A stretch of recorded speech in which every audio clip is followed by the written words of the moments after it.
रुको चल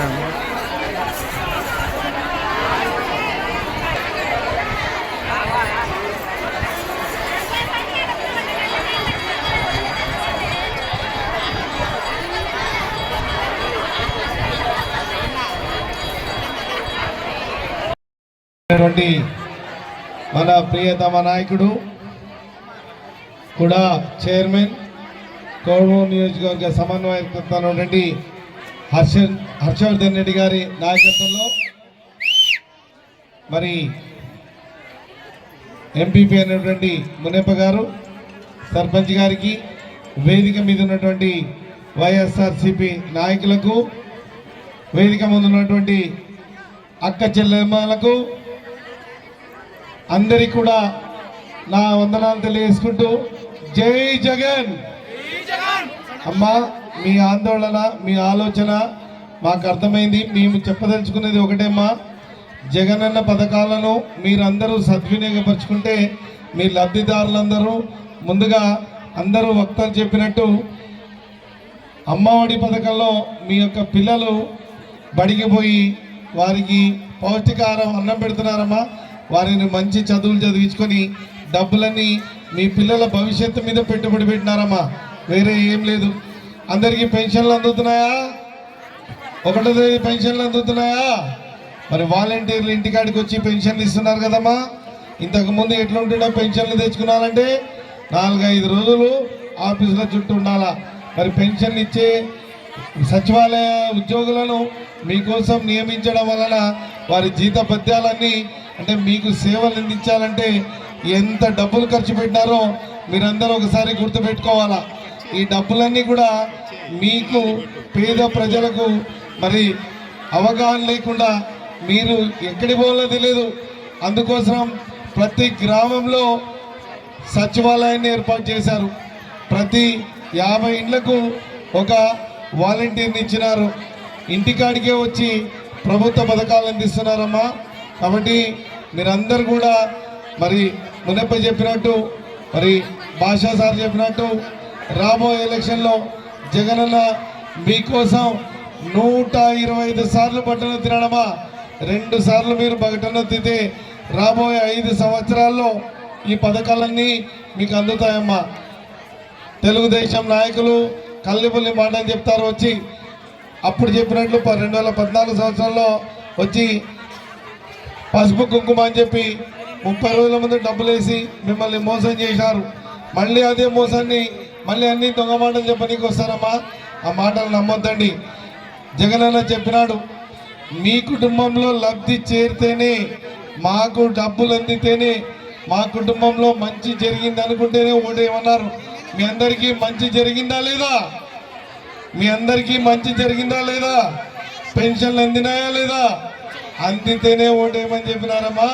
కాబట్టి మీరందరూ కూడా రాబోయే రోజుల్లో మీ యొక్క అమూల్యమైన ఓటు జగనన్నకు హర్షవర్ధన్ రెడ్డి గారి సారథ్యంలో వేసి కోడమూరు నియోజకవర్గంలో అత్యధిక మెజార్టీ అందించవలసిందిగా మీ అందరికీ కూడా మనస్ఫూర్తిగా కోరుకుంటూ, మీ అందరి ఆరోగ్యం కోసం జగనన్న ఆరోగ్య సురక్ష కార్యక్రమాలు ప్రతి గ్రామంలో ప్రతి సచివాలయంలో ఉన్నాయి.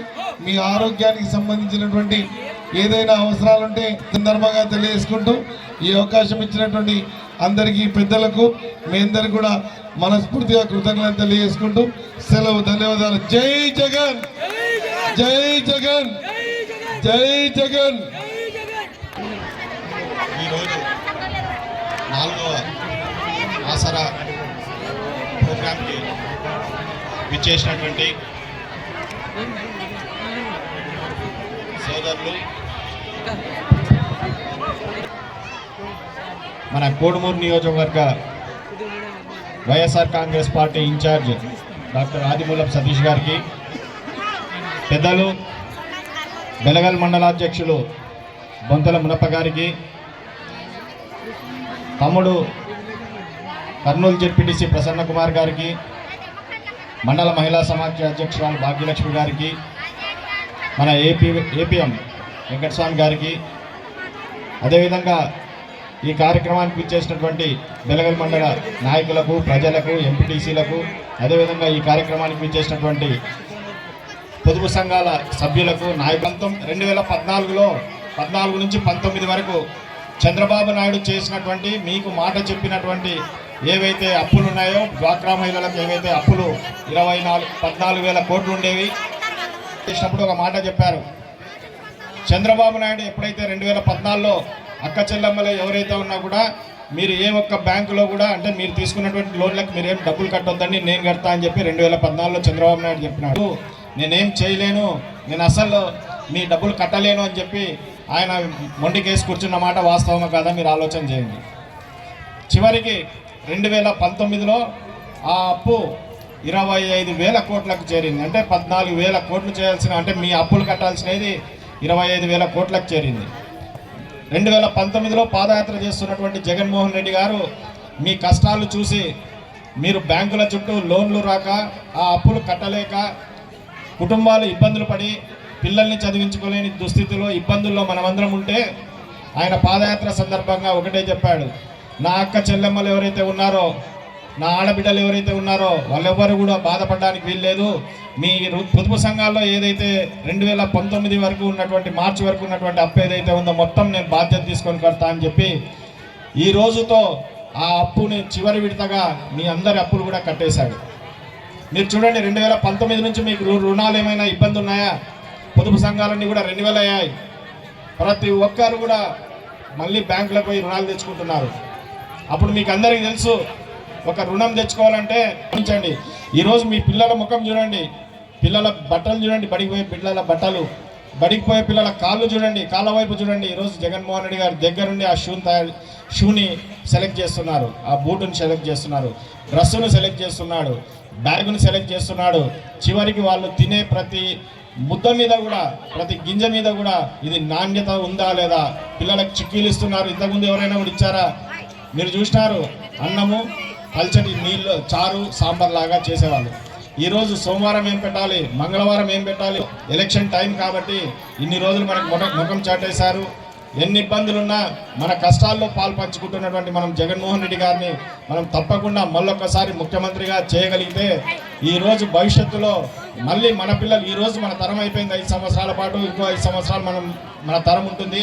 కానీ ఇప్పుడిప్పుడే అడుగులేస్తున్నటువంటి మన పిల్లల కోసం ఆయన స్కూల్స్ కట్టించాడు. స్కూల్స్లో భోజనాలు, టాయిలెట్స్ ప్రతి ఒక్కటి చేస్తున్నారు. పిల్లలకి ఇంగ్లీష్ మీడియం విద్యనిస్తున్నారు. మీరు అది గుర్తుపెట్టుకోండి.